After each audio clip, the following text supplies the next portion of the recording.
Sparsa Children's Hospital, high-end territory level care for newborn and child, 24 hours emergency, opposite Dr. Bhumreddy Hospital, Karimnagar.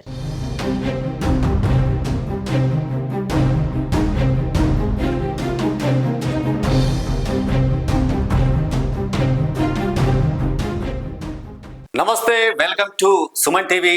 నేను మీ శ్రీనివాస్. మన ప్రస్తుతం కరీంనగర్ జిల్లాలో ఒక సంచలన వార్త నెలకొంది. అది మీకోసారి వినిపిస్తాను. కరీంనగర్ జిల్లాలో పరువు హత్య కలకలం రేపింది. పురుగుల మందు తాగించి ఆపై గొంతు నిలిమి చంపేశారు.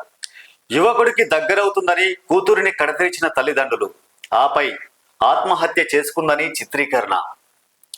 నిందితులను అరెస్టు చేసిన పోలీసులు. ఓ పెళ్ళైన యువకుడు తమ కూతురు వెంట పడుతున్నాడని, ఎక్కడ అతడితో ప్రేమలో పడితే కుటుంబ పరుగు పోతుందని భావించిన తల్లిదండ్రులు తమ పేగుబంధాన్ని తుంచుతున్నారు.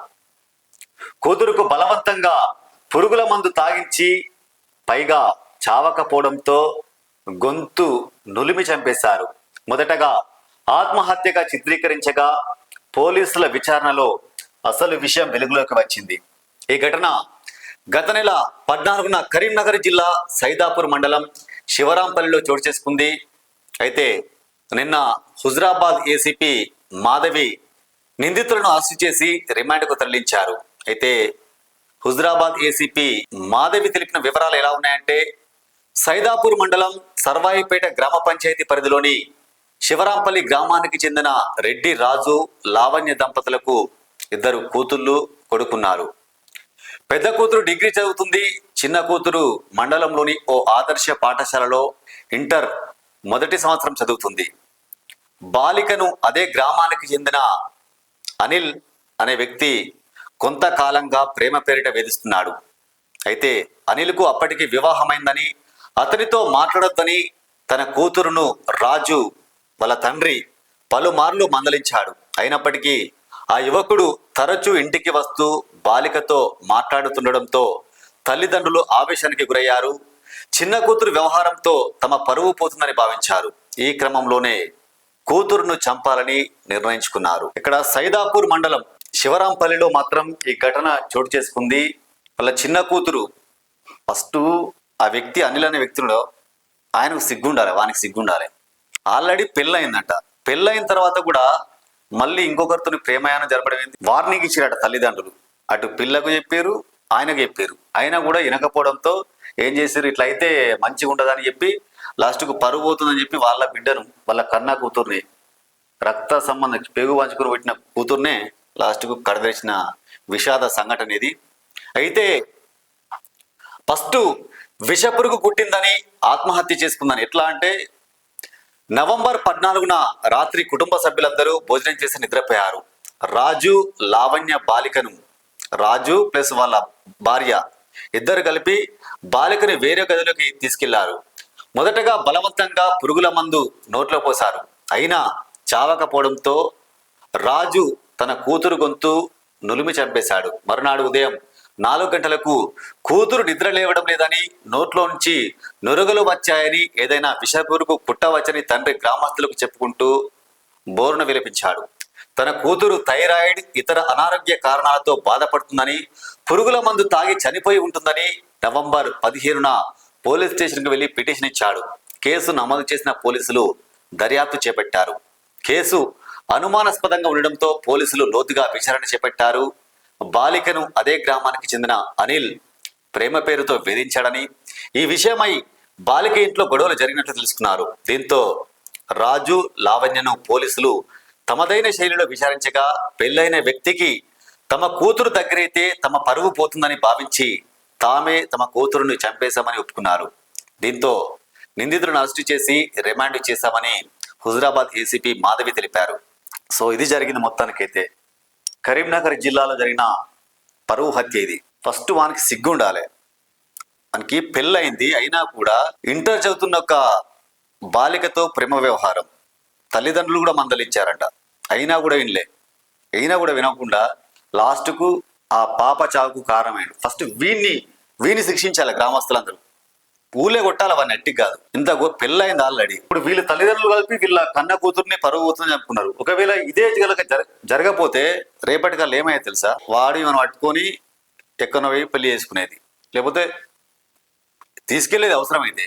ఇప్పుడు వానికి గనుక భార్య ప్లస్ వాళ్ళ పిల్లలు ఉన్నారనుకో, వాళ్ళు ఏం చేసేది ఈ క్షణికావేశాలు ఏమని తీసుకోపోయి ఏమని పెళ్లి చేసుకోవాలని చెప్పి ఆ వ్యక్తి అలా పిల్లలు ఉంటే ఆ పిల్లలని చంపేది, అలా భార్య కూడా చంపేది. లేకపోతే ఇప్పుడు మొత్తం సమాజంలో కూడా ఇలాంటివే జరుగుతున్నాయి. మొత్తం ఎక్కడ చూసుకున్నా కూడా ఇలాంటివే. అక్రమ సంబంధాలు పెట్టుకొని భార్యను కన్న పిల్లలను కడతెరిచడం. పెళ్ళైనోడు వాళ్ళ భార్య పిల్లలతో సంతోషంగా ఉండొచ్చు కదా. ఒక ఇంటర్ చదివే బాలిక ప్రాణం తీయడానికి ప్రాణం పోయిందంటే ప్రధాన కారణం ఎవరు? ఇప్పుడు అనిల్. ఫస్ట్ వానికి శిక్ష చేయాలి పోలీసులు. సరే, ఆమె ఏదో తెలియక చిన్న టీనేజ్లో అట్లా చేసిందంటే మీరు చెప్పాలి, లేదంటే ఏమైనా ఉంటే పోలీసులకు కంప్లైంట్ చేయాలి. పోలీసులు మందలిస్తారు, వాళ్ళ స్టైల్ ఇన్వెస్టిగేషన్ చేస్తారు, వాళ్ళ స్టైల్లో ఇంకేమైనా ఉంటే మోటివేషన్ చేస్తారు, నచ్చ చెప్తారు. కానీ మీరు కూడా పేగు తెంచుకో పుట్టిన ఒక బిడ్డను మందు పోసి తర్వాత గొంతును ఎట్లా చంపేస్తారు? మీకు కూడా ఉండాలి కదా. పరువు కోసం కన్న బిడ్డను చంపుకుంటారా? ఇది దారుణం కదా. మీరు ఇప్పుడు రిమాండ్కి అయ్యారు, జైల్లో ఉన్నారు. మళ్ళీ మీరు బయటకు వచ్చిన తర్వాత సభ్య సమాజం మీ గురించి ఏం మాట్లాడుకుంటుంది? కన్న తల్లిదండ్రులు ఒక బిడ్డను చంపారంటే ఎంత ఘోరం ఇది. జంతువులు పక్షులు వారికి పుట్టిన పిల్లలను ఎంత అపురూపంగా చూసుకుంటాయి. కానీ ఈ సమాజంలో ఎట్లుందంటే పరువు కోసం, డబ్బుల కోసం వ్యవస్థ ఎట్లుందంటే డబ్బులు పరువు కోసం అసలు అది మన అనే భేదం లేదు. ఎవరిని పడితే వాళ్ళని చంపడమే అంతే. ఒక ప్యాషన్ అయిపోయింది.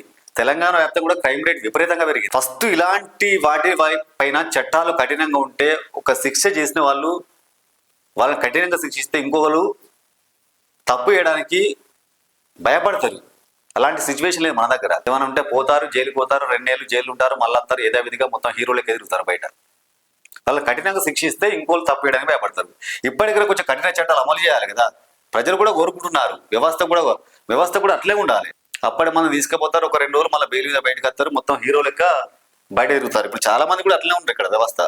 మొత్తానికైతే ఒక పరువు హత్య ఇక్కడ ఏంటంటే ఒక పరువు పోతుందనే ఒక ఉద్దేశంతో మొత్తానికైతే ఒక తన కన్న బిడ్డనే తల్లిదండ్రులు చంపుకున్న పరిస్థితి నెలకొంది. మొత్తానికైతే ఇది ఒక హాట్ టాపిక్ గా మారింది.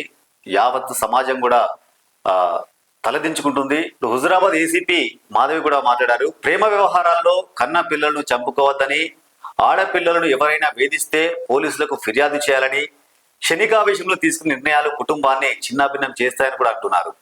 సో ఇది మొత్తానికైతే. ఎందుకంటే ఇప్పటికే ఆడపిల్లలను ఎవరైనా వేధిస్తే ఫోక్సో చట్టం ఉంది, చాలా చట్టాలు ఉన్నాయి. వేధించిన వారికి అయితే బయటకు కూడా రాడు వాస్తవంగా. సో ఏమన్నా ఇలాంటివి జరిగితే మీరు ముందుగా మీరు ఇలాంటి డిసిజన్ తీసుకొని కన్న బిడ్డలను చంపుకోవడం కాదు, ముందుగా పోలీస్ స్టేషన్కి వెళ్ళండి, పోలీసులకు కంప్లైంట్ చేయండి. వాళ్ళు వారి స్టైల్లో విచారణ చేస్తారు, అవసరమైతే కేసులు పెడతారు, లోపడేస్తారు. కానీ పేగు తెంచుకొని పుట్టిన కన్న బిడ్డలు మాత్రం ఇలా చేయొద్దు. ఫస్ట్ ఎవరైతే అనిల్ ఉంటాడో వాని వల్లనే వీళ్ళ కూతురు చనిపోయింది. వీరిని కూడా కఠినంగా శిక్షించాలి ఫస్ట్ ఆఫ్ ఆల్.